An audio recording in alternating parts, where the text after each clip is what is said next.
Hi everyone, Mr. Fanis here, and today I'm going to show you how to select, crop, and create a collage in Photoshop. Now, first thing I want you to do is open up Photoshop and make sure that you have a blank gray screen. And then what I want you to do is go File, New, Blank File, and then choose from your options US Paper. US Paper is an 8.5 by 11 sheet of paper, which is our regular sheet of paper. So once you select that, you can see all the dimensions are here, and then we click OK, and there's your white piece of paper. Now what we're going to work with today is a bunch of images that you want to put together on a piece of paper. We're going to go to Google, and we're going to go to Google Images to find the images that we would like to use. Now, I'm going to say that most people might want to include maybe dogs in their collage. So what we're going to do is we're going to look at the picture here of a dog running in the grass.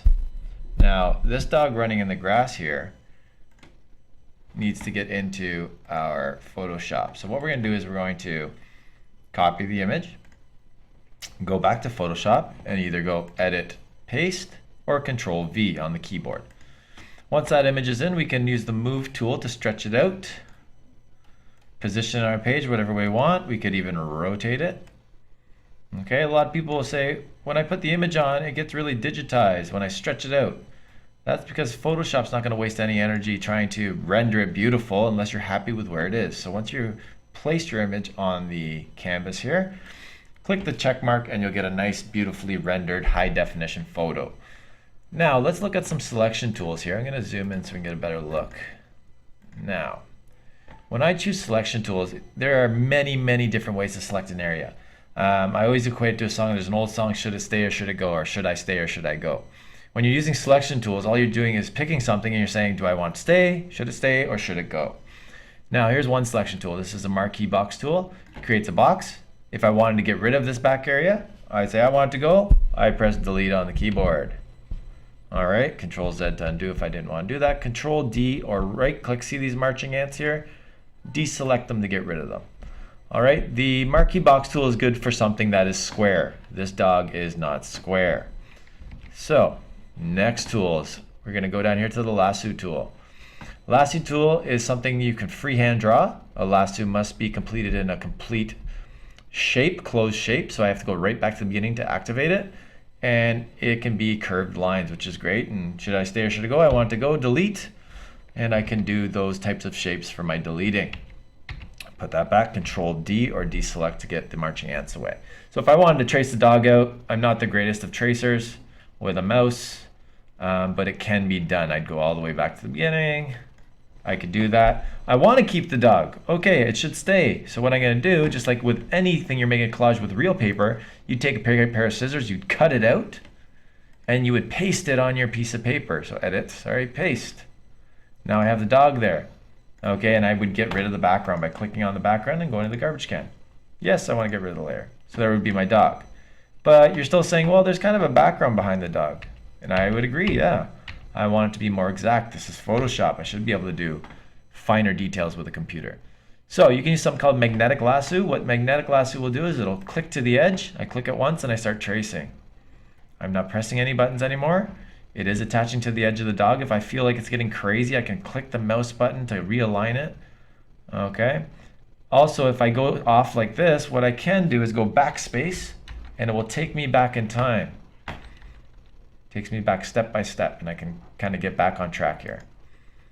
Okay, you can trace out the whole dog this way. This is my preferred way to do things. Doesn't have to be yours. Okay, and once I go back to the beginning, I have to go back to the first dot I ever made. Okay, I've selected the dog. I can cut it out. Remember, edit cut and edit paste. All right, there's your dog. Remember, background, click here and press delete on the keyboard or delete on the garbage can there. So I'm just gonna put the dog back in to show you some more tools. So that was the Magnetic Lasso. The next one, when I hold my mouse button down, becomes the Polygonal Lasso. Polygonal Lasso is like spider webs. I clicked once, it attaches a spider web. I click again, another spider web. You can actually make a spider web. Okay, but remember to always go back to the beginning there. Now this is good if you're a little uncomfortable using the magnetic lasso. All right, but there's a lot of little clicking to do. Click, click, click, because I'm following the curves. Click, click, click, click. It's not bad. It takes a while, but not a bad choice at all. So I'd have to go all the way around the animal that way, the dog, and I would be able to cut the dog out. Now another ways you can do this, magic wand, it selects a common color in there. It's selected all the brown background and the little brown off the ear there. Press delete on the keyboard, you can get rid of that. It selects all the green area, press the delete on the keyboard, I could get rid of that.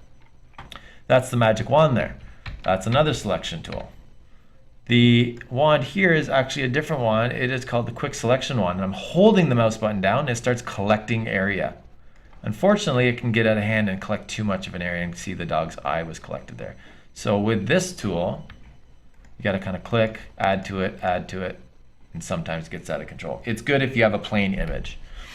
After that, eraser tool is not bad. If you just want to start erasing the background and see how close you can get to the dog to erase that, that's not a bad selection. But I had someone a couple of days ago show me the magic eraser tool, and I like it because it just automatically starts erasing things. So magic eraser will find a common color and start erasing it. And then I would go back with the regular eraser and just start touching it up a bit. So not a bad suggestion either, the magic eraser. Now to make your life really, really easy, here we go. You're gonna say, why didn't you show me this before? Go on, and I'm gonna put dogs on white background. And you'll see why I did that in a second. I'm gonna choose a dog that has darker coloring around the outside, like this dog here.